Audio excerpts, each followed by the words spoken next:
Sometimes the people you love the most are the ones who teach you what pain truly means. You trusted them with your heart, your stories, your dreams, and even your secrets, believing they'd hold them gently. But one day, without warning, they betrayed you. They let go of that trust, leaving you broken in pieces. You smile to the world, but deep down, you carry a storm no one can see. And because of that pain, you hold on. You refuse to forgive. You think that if you forgive or let go, it shows weakness and means you're losing. But the truth is, forgiveness doesn't make you weak, it sets you free. In this story, you'll meet two men who once trusted each other more than brothers. They built their dreams side by side until greed and pride destroyed everything. What happened between them will show you what betrayal really costs and what forgiveness truly means. Stay with this story, because by the time it ends, you may see a reflection of your own life inside it. There was a time when trust meant everything to Gideon. He wasn't rich. He wasn't chasing fame. All he wanted was a simple, honest life built with effort and people he could believe in. He met Ronan when both of them were still trying to survive. Two young men with similar hunger, not for power, but for progress. They worked small jobs, carried heavy loads, saved little coins, and dreamed of building something that would last. Ronan had charm. He could talk to anyone. Gideon had patience. He could work through anything. Together they balanced each other. Gideon handled the work. Ronan handled the people. In a world that rewarded quick talkers and punished slow hearts, that balance was their strength. When they started their small business, it wasn't much. Just a small wooden shop on a quiet street, selling goods they could barely afford to stock. But Gideon believed in building things one honest day at a time, and for a while, life seemed fair. Customers came, money flowed slowly, and friendship grew into something that looked unbreakable. People said those two are like brothers. And in many ways, they were. They shared meals, struggles, and laughter that made the long days shorter. They talked about the future, a bigger store, a better life, maybe even helping others one day. But trust is tested when success shows up. When small victories came, Gideon stayed the same. Ronan started to change. It was subtle at first. A few decisions made without asking. A few numbers that didn't add up. A few promises that came with excuses. Gideon noticed, but he told himself that is tested when success shows up. When small victories came, Gideon stayed the same. Ronan started to change. It was subtle at first. A few decisions made without asking. A few numbers that didn't add up. A few promises that came with excuses. Gideon noticed, but he told himself that trust meant patience, that a friend deserved understanding. He didn't know that silence can also feed betrayal. The day things broke wasn't loud. There were no arguments in the market or shouting in the street. It was the kind of betrayal that happens quietly in papers signed behind backs, in coins counted when no one is watching. Ronan made a choice that Gideon never expected. He sold part of what they built, took the profit, and left. No explanation, no goodbye, just a note that said he was sorry and needed to start fresh. Gideon didn't chase him. He didn't fight. He didn't even speak. He just stood inside the empty shop, staring at the place where their work used to mean something. Days turned into months. People asked questions. Gideon gave no answers. He kept working. But the fire inside him changed. It wasn't hope anymore. It was hurt. Forgiveness sounded easy when people talked about it in stories, but in real life, it felt impossible. How do you forgive someone who never asked for it? How do you forget when everything around you reminds you of what was taken? Gideon tried to move on. He worked harder, earned more, rebuilt the shop from the ground up. But no matter how many things he fixed on the outside, the inside stayed broken. He would look at new faces and still see betrayal behind their smiles. That's what pain does. It doesn't always destroy what's visible. It changes how you see everything else. He grew quieter. He stopped trusting. Even when life gave him good things again, part of him refused to feel joy. because every time something went right, the memory of that wrong came back stronger. Years passed. People forgot what happened. Gideon didn't. He called it moving forward. But really, he was just walking in circles. Then one evening, when the world had already moved on, he heard Ronan's name again.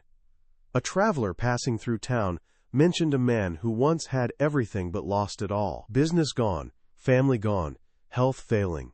The name was the same. The story felt unfinished. For the first time in years, Gideon felt something he couldn't describe. It wasn't hate. It wasn't pity. It was something heavier. A question. Could he finally forgive? And what would forgiveness even look like now? He didn't know. But somewhere deep inside, he realized. Same. The story felt unfinished. For the first time in years, Gideon felt something he couldn't describe. It wasn't hate. It wasn't pity. It was something heavier. A question. Could he finally forgive? And what would forgiveness even look like now? He didn't know. But somewhere deep inside, he realized that the pain he carried had lasted longer than the betrayal itself. That maybe the punishment had already been served, not by Ronan, but by himself. And that was the beginning of a different kind of journey. A journey not to rebuild trust, but to reclaim peace. Gideon told himself he had moved on. He worked longer hours, took fewer breaks, and stopped sitting where he and Ronan used to talk. Routine felt safe, but pain can live inside routine. It hides in habits and waits for quiet moments. People asked what happened. Gideon kept his answers short. It didn't work out. We went separate ways. He never mentioned the papers, the money, or the note that said, "Start fresh." The fewer the words, the less the wound bled. Or so he thought.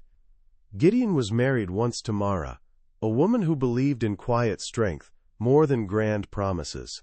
She had stood beside him through the building years, through late nights and lean days. When the silence came, she didn't fill it with questions. She just stayed steady, patient, reminding him that love doesn't always speak. Sometimes it simply remains. Mara watched him. She didn't push.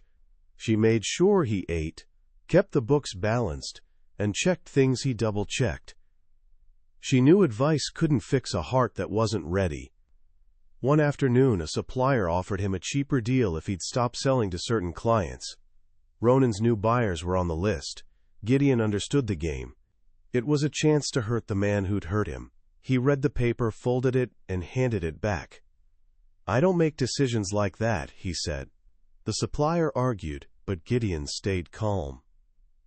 "If my work is good, I don't need to block anyone." That night, he stared at the note Ronan left. He should have burned it long ago. Yet something in him needed to keep it. Forgetting felt like surrender. Forgiving felt like letting Ronan win. So he carried the pain as proof that he had been wronged. It didn't feel like proof. It felt like a lock. Weeks passed. A new helper started in the shop. Young, eager, clumsy. One day the boy broke a crate and tried to hide it. Gideon shouted before he even thought. Mara stepped in quietly, moving the broken pieces aside. Gideon walked to the back room, shaking. His anger wasn't. Lock. Weeks passed. A new helper started in the shop. Young, eager, and clumsy. One day, the boy broke a crate and tried to hide it. Gideon shouted before he even thought. Mara stepped in quietly, moving the broken pieces aside. Gideon walked to the back room, shaking. His anger wasn't about the crate, and he knew it. That evening he told the boy, "I was wrong." The apology helped the boy, but it healed Gideon more. It reminded him that he could still choose a better response, even while hurting. Months later, an old merchant who'd known both men stopped by. On his way out, he said, "You've built well. Remember, a man's worth isn't measured by how he's treated, but by what he chooses to carry." It was a simple line, but it landed deep. Rumors came and went. Ronan's new venture grew, then crumbled. Some said pride. Some said bad luck. Gideon listened and stayed silent. He expected to feel satisfaction, but didn't. Loss is loss, even when it happens to the one who wronged you. One evening, a traveler spoke of a man 2 towns away. Once strong, but now weak and coughing, always talking about the past. Before the name was said, Gideon knew it was Ronan. The thought followed him for days. Mara noticed, but didn't ask. She knew some choices must be faced alone. Gideon tried to forget about it. He told himself he didn't owe anyone anything. He had already suffered and learned his lessons. But peace still wouldn't come, because some debts can't be seen or written down. Then a small thing happened that turned the lock a little. An old customer returned with a belt he'd bought a year before. It had worn out, and the warranty was past. Gideon could have said no and been right. Instead, he replaced it for free. "You didn't have to," the man said. "I know," Gideon replied. When the man left, Gideon felt lighter. Being kind when you don't have to be feels like freedom. That night, Mara told him, "It's not about what you deserve, it's about what you need." Gideon asked, "What do I need?" She said, "Peace." He asked, "How do I find it?" Mara replied, "You already know." He looked at the note again, held it over the fire, then pulled it back. Not yet. A week later, a big buyer asked Gideon to list some trusted merchants. At first, he wrote 5 names. The memory of Ronan's betrayal is still too strong. But after sealing the list, he stopped and thought. Adding Ronan's name wouldn't erase the past, but it would mean he was done carrying the anger. So he asked Gideon to list some trusted merchants. At first, he wrote 5 names. The memory of Ronan's betrayal is still too strong. But after sealing the list, he stopped and thought.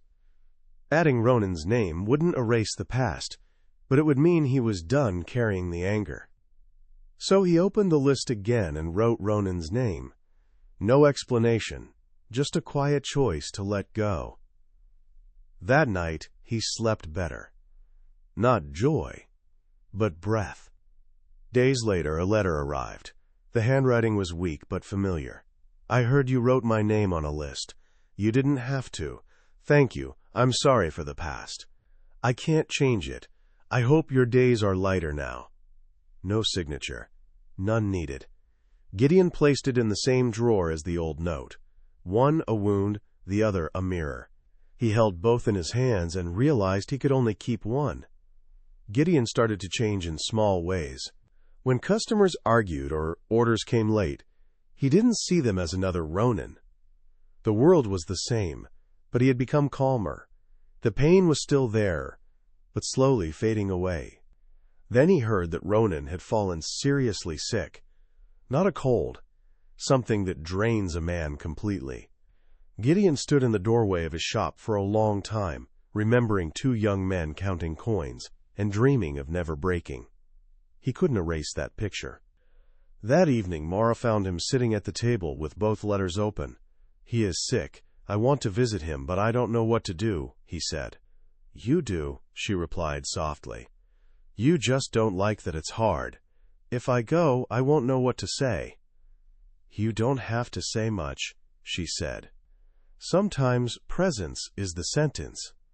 He waited another day, set things in order, and packed a small bag.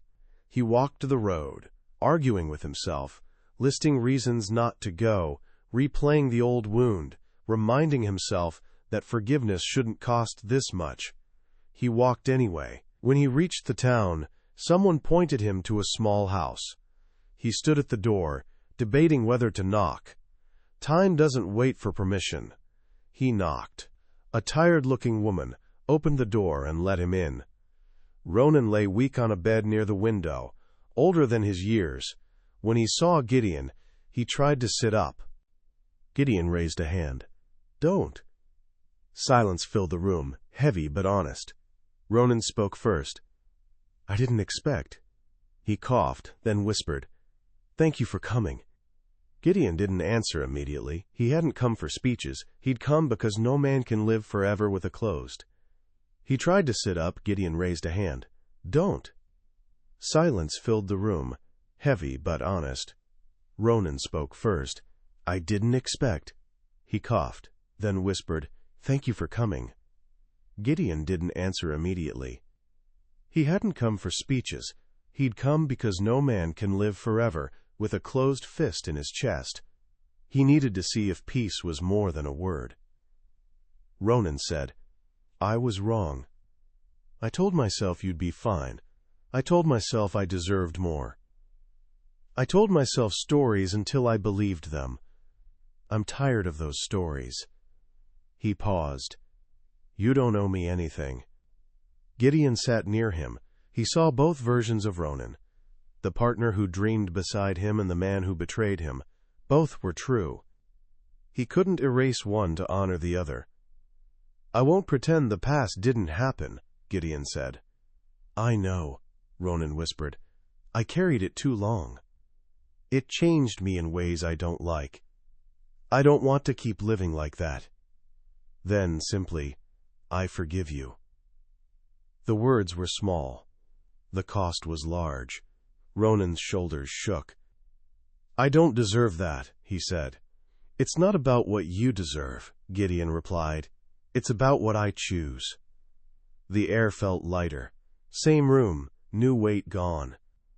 Two men had stopped feeding what was already dead. They spoke a little more. Not about details, not about fault. Gideon asked if Ronan had what he needed. The woman said they were short on a few things. Gideon made a note and said he'd send them.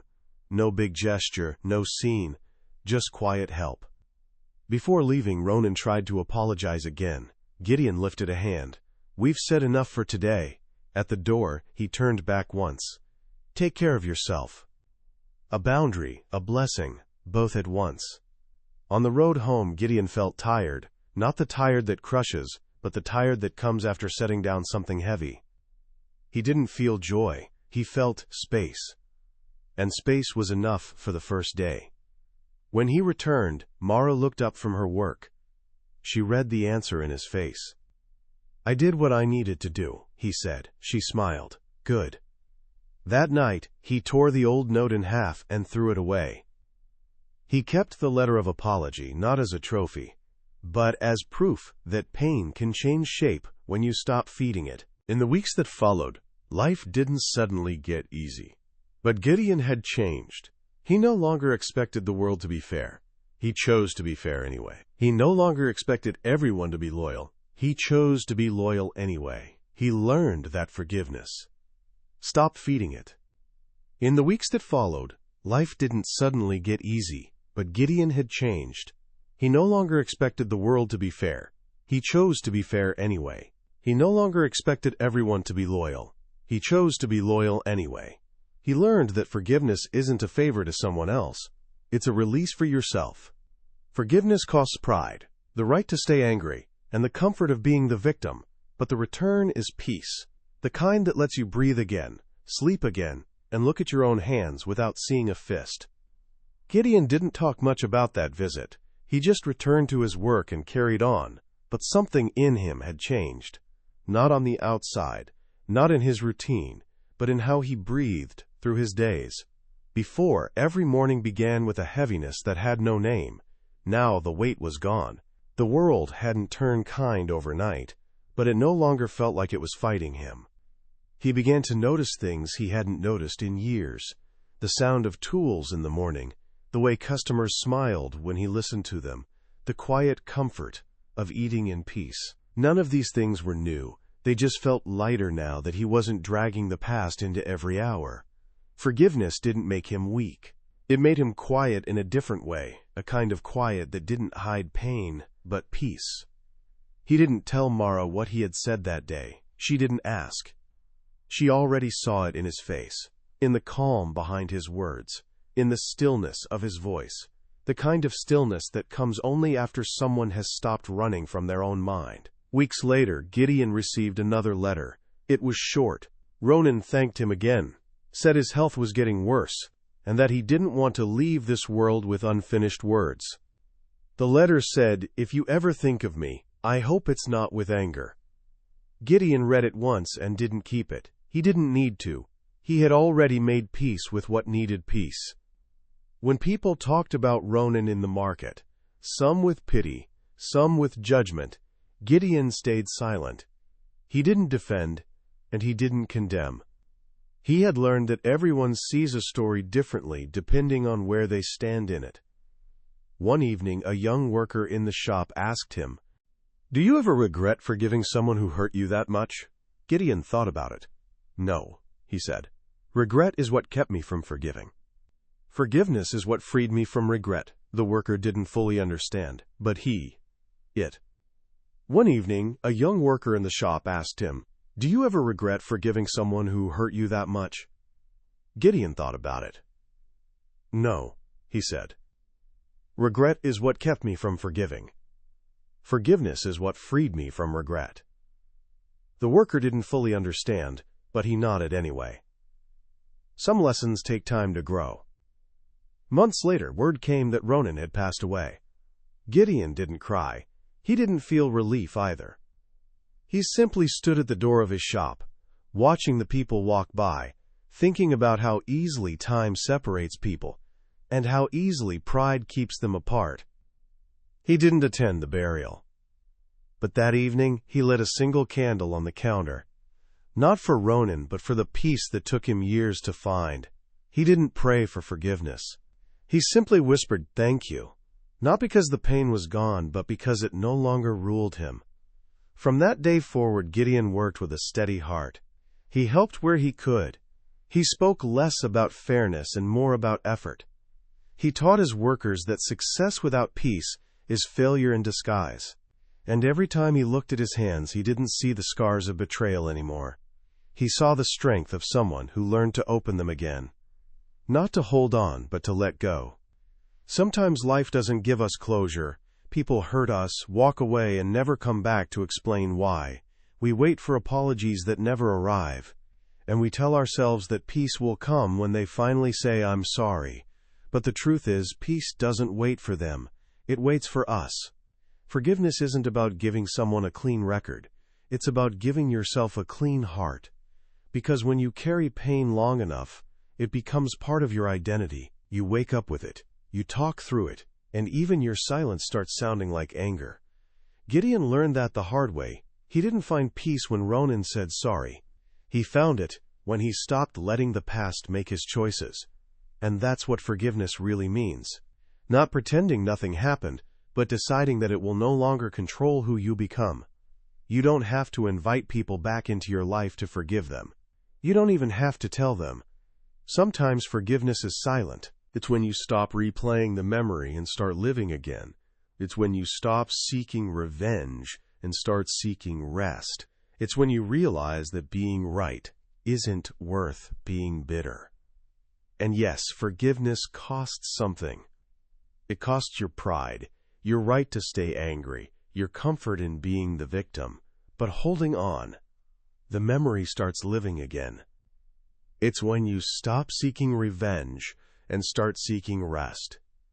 It's when you realize that being right isn't worth being bitter. And yes, forgiveness costs something. It costs your pride, your right to stay angry, and your comfort in being the victim. But holding on costs more. It costs your peace, your sleep, your smile, and your ability to trust good people again. That's why you forgive. Not because they deserve it, but because you do. Because your heart was not made to be a storage room for pain. Because every moment spent hating someone is a moment stolen from your own joy. You might never get an apology, you might never hear the truth, but you can still write your own ending. You can still walk away free. Forgiveness doesn't mean losing. It means refusing to lose twice. You lost once when they hurt you. Don't lose again by letting that hurt live inside you forever. So today, maybe you can do what Gideon did. You don't have to send a letter. You don't have to make a call. Maybe all you need to do is whisper it, not to them but to yourself. I'm done carrying this. And when you do, you'll notice the same thing Gideon did. The world won't suddenly change, but something inside you will. It won't be loud, it won't be dramatic. It'll just be quiet, the kind of quiet that finally feels like peace.